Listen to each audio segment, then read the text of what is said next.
In just under 10 minutes, I'm going to show you guys how to perfect a cut crease look that you can just rock up anytime, anywhere with just a few equipment. To prepare, you're going to need your favorite eyeshadow palette. I love anything from ABH. You can also use Urban Decay, Naked Palette, Too Faced, 3CEs, any of your favorite makeup brand. And here's a few things to know. When you open it up, the palette needs to have a light, medium and dark color. It can be any color, it can be any tone. As long as there are 3 mediums, that'll be great. If you're keen for something more affordable, something like Morphe palette with hundreds of colors, that'll be just amazing. It just literally has everything. Personally, I love the quality and pigments of this ABH Modern Renaissance palette that I have for years now, and the colors are beautiful. You can also choose similar palettes or get something of your favorites.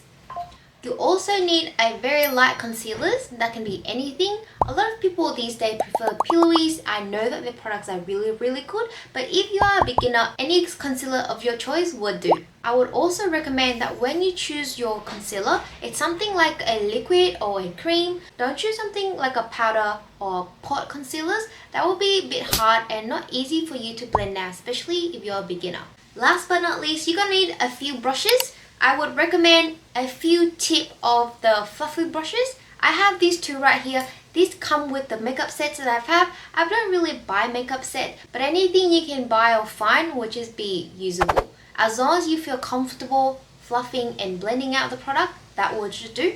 These two right here, as you can see, very big fat head fluffy brushes, and I've got just a little one, still on the fluffy side, but it's spanned out a little bit less. I also recommend 2 small tip brushes. I have these two right here. Again, I just picked them out from my collections. I don't really buy brushes because they're really expensive. And these two work perfectly fine. So here are the 2 small tip brushes that I have. 1, they're very dense. You need something dense so that you can pack on the pigment. And 2, you need something small so that you can control with a lot of precision.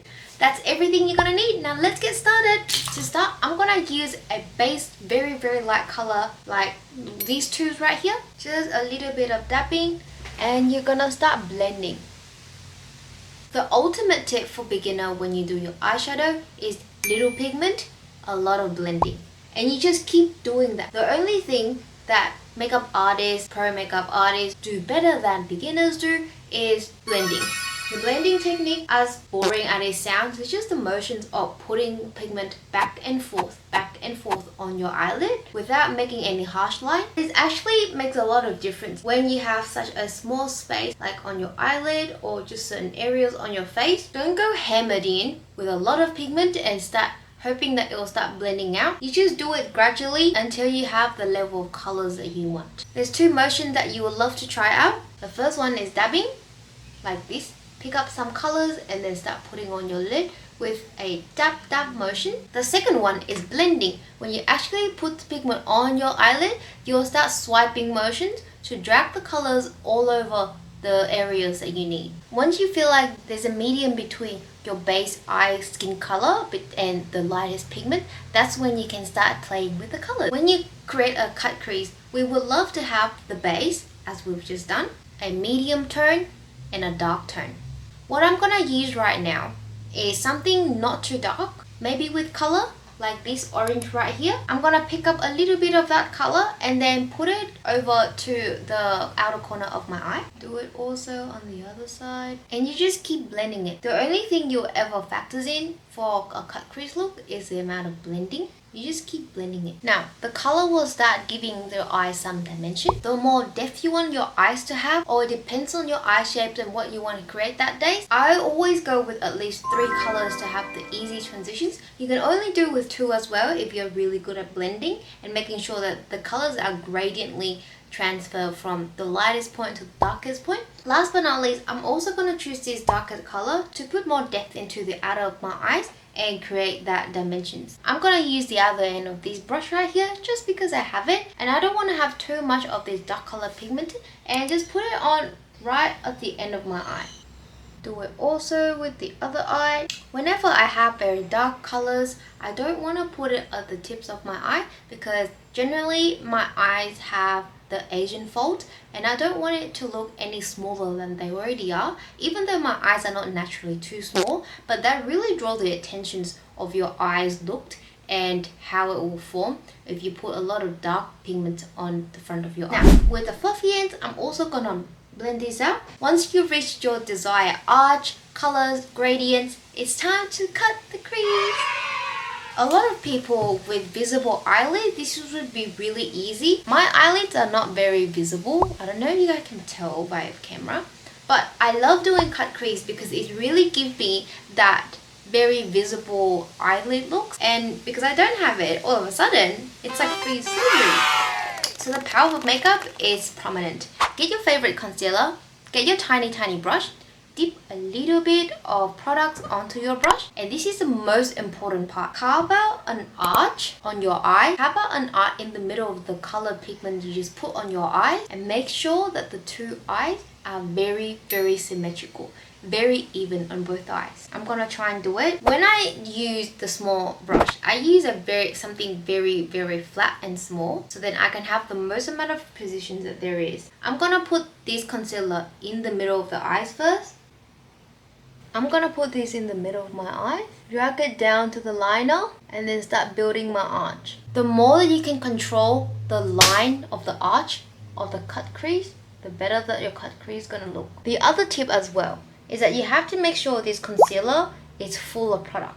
If it's just a mere line, it's gonna make it really hard for you to make sure that your cut crease look clean. Just be very generous with the amount of product that you're gonna put with this concealer step.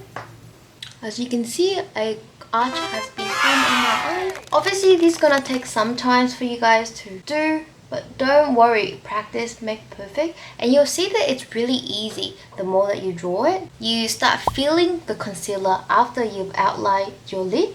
Just start putting more concealer in. There's two ways that you can end the tail. You can either end it also in an arch, like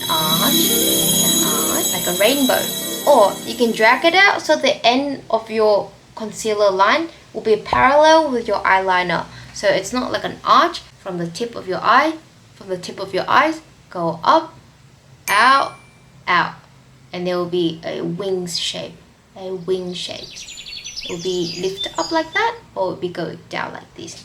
So this eye is gonna be a down look. For the shape of my eyes, I tend to use an up look because it's in line with the eyeliner that I'm drawing. See, now this eye is full of concealer. I'm gonna quickly do the other eye and hopefully I can make them even. When I have concealers on my eye, the concealers do two things. One is to make sure that there are separate lines of colors, and two, being the base for any other color pigment that you want to put later on and really make them pop. As you can see, my eyelids are not normally that visible, but with this cut crease look, I always look like I have very big eyelids. Once you put on your concealer, we can move on to the next part where you can finish the look and choose the color of your favorites to give it the complete cut crease look. There's two ways that I normally end this. One is to find another transition color or just the medium tone colors that I've just used before, which is this pink right here that I put as the background of this. Make it like a very gradient look and a lot of layers all through and through. I'm gonna try and put some of this back into the end of my cut crease. This is called a half cut crease. That was the pro makeup artists call it. It just creates a really cool layer of makeup on your eyes. It looks like, you know, these girls know how to do layers. You don't really have to do this, but it definitely shows up a lot of skills and really completes the look. The other way that you can also finish your eyes with is just simply pack on the favorite colors of yours at the end. To do that, I'm gonna use another small dense brush and I'm gonna pack on the favorite colors of mine, which is today I'm gonna go with this rosy icy pink right here. I'm just gonna pack on a lot of this and then put it directly with a dab motions onto my eyelid. I don't know if you guys can see the difference. Now, I did make a bubble and touch my eyelid before, so I'm gonna use the same brush to fix it up. Remember, this line here the clearer it looks, the better your makeup's gonna look. To the other eye, I'm gonna pack on. This is why I said before, be very generous with the amount of concealer that I put on. The reason is because if you don't put enough concealer, there's not enough sticky base or a clean base for the colors to pop or for the color to stick on. And that would not give off a very clear cut crease look. Just follow where you put the concealer and put the pigment following it. Shiny eyes. As I have mentioned before, you can finish off the cut crease with a half cut crease look by packing on layers of the medium colors of your choice. If you guys are fancy, you can also choose a very different colors that you've not had before and make it really pop. I love it simple and aligned, so I'm only gonna put this pink color. I'm also gonna put that same pink colors onto my under lash line. Finish it up with your favorite liners as per usual. I'm also gonna put some lashes. Cannot forget the lashes. Guys, I'm gonna relaunch my lash store, Saintie's Beauty, very soon. If you guys fancy similar lash style, you can please give it a visit and support me on this front as well. A small business owner. Okay, put the glue on. The difference. Ta-da! And this is the finished look. I'm also gonna put on some lip color. This is the Clown Lip Boys. I'm currently loving these formulas. This one smells just like candy. It's insane. Wow! I've also done my base and other things for the sake of these makeup videos. And that is the full cut crease look and tutorial. I hope that you guys learned something from these videos and find these helpful. If you can please subscribe, I'll be really appreciated. Let me know if you have any other questions down in the comment below. And also share with me if you use this tutorial and practice your own cut crease look. That's it for today. Love ya! Moving on to my favorite part is to pack on a lot of pigment and colors. The look that I always go for because it's very simple. It gives off a very cute glam without being way too much. Or that's what I thought, is to pack on a lot of small shimmers. With this palette right here, very conveniently, there is two glittery shimmers right here. They're not big chunks of glitters, they're literally just shimmers. I'm gonna use a dense small brush like this one, pack on a lot of shimmers and start putting it on where I just place my concealer.